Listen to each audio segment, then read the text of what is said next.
part of it, that's easy.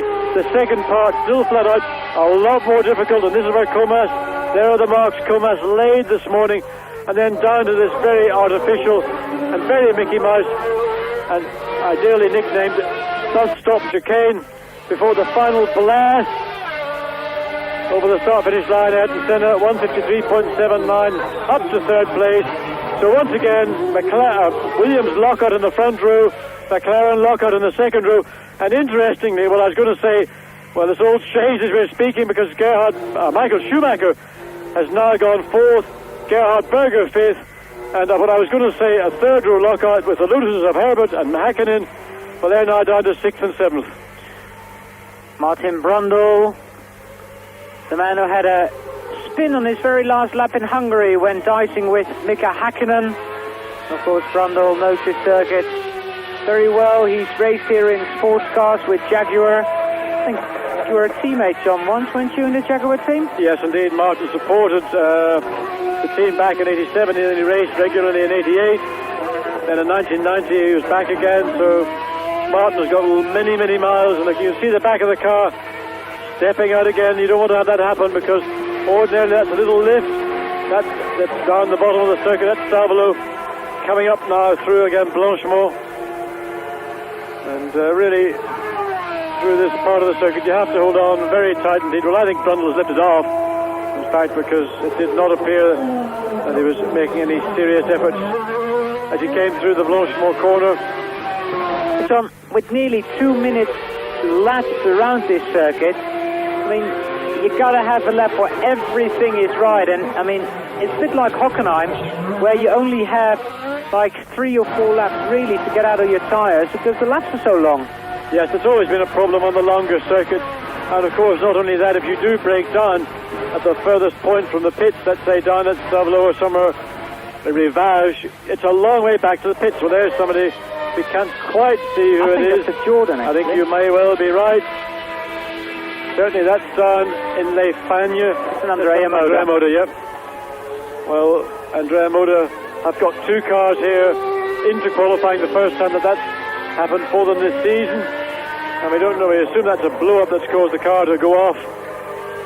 I can't quite see if that's Arpel or is it Roberto Moreno. Yes, you can tell by the sun shining off his head that it is Roberto Moreno. And a great disappointment for Moreno, because having had not to go through the torture of pre-qualifying to get a free entry, as it were, into official qualifying, and then to really only have a very few laps and then off with an engine blow-up.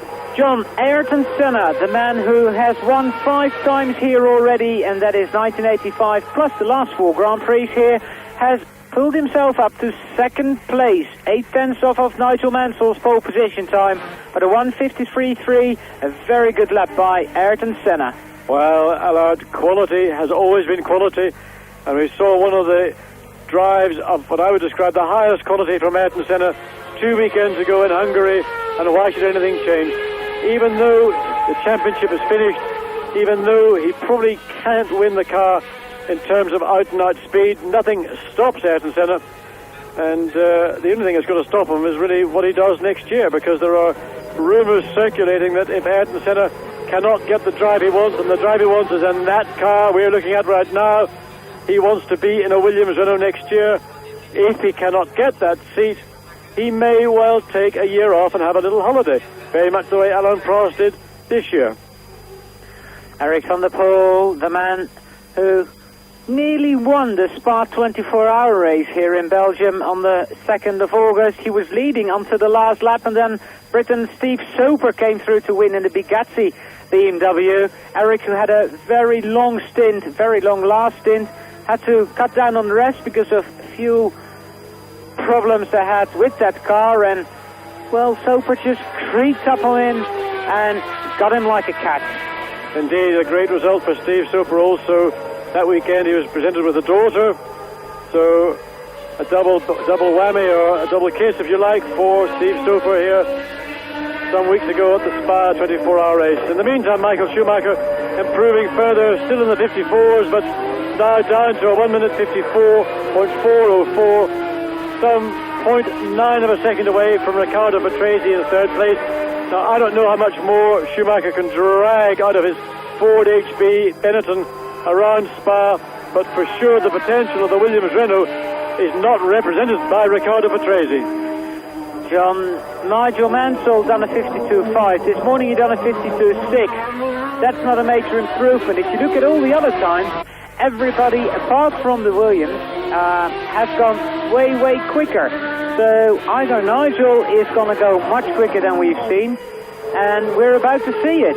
Well, we saw Nigel in the pits a few moments ago, and he looked very unconcerned about the whole proceedings. They were fiddling with the rear wing, with the thing on the rear wing called a gurney flap. That's a little right angle piece of aluminium they put at the back edge of the wing, the top section of that wing, and that is a trimming device. Ayrton Senna now being pushed into the pit lane. I suspect he's been weighed, and of course you must stop the engine for weighing, and they're pushing the car back to the McLaren pit. But going back to Nigel Mansell, he will just be trimming that car out. I suspect he'll go out again on that original set of 2 tires he has.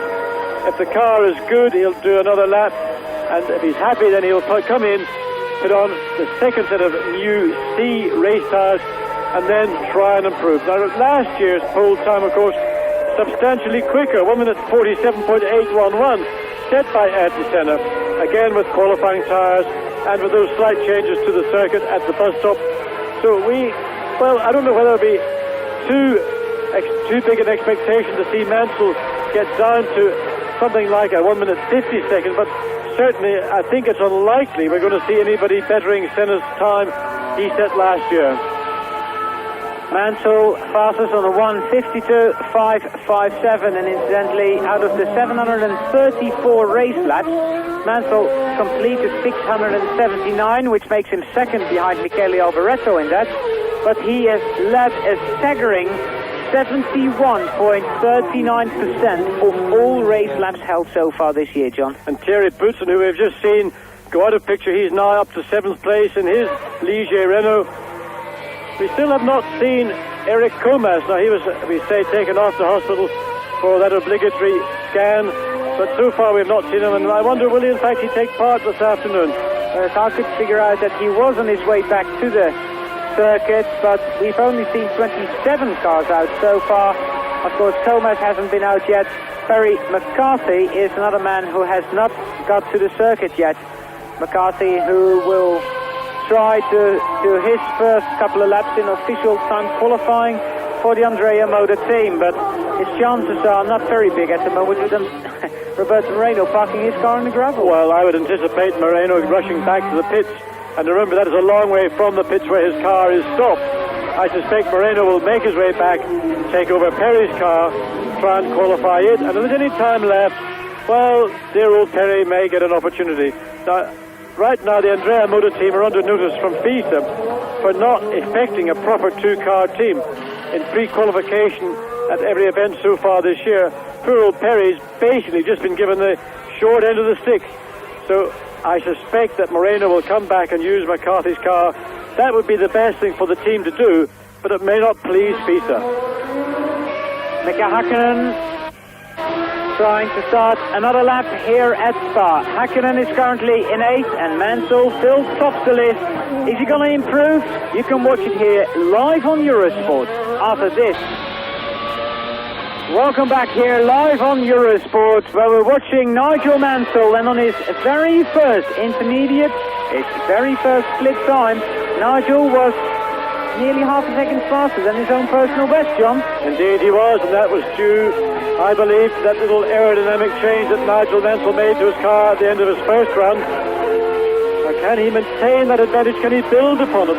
Because if he's picked up, well, he's maintaining at 0.4 of a second. You see, that's the second intermediate time. Now he's only got this final long uphill climb coming into the first part of Blanchemont, flat out in 6th. Second part, a car ahead of him. You can see that blurred shape. Now will it get out of the way? Well, let's pull over to the left. It has. Mansell's got through cleanly and down into this final bus stop chicane. Messy chicane. It pays to be slow rather than try to go too quick through there. But now the drive up across the start-finish line. Yes, a substantial improvement. 151.826. He picked up a further 0.3 of a second on that uphill section of the circuit. So Mansell will be pleased with that. John, both the flat-out parts of the circuit Mansell picked up time. You think that's taken some wing off?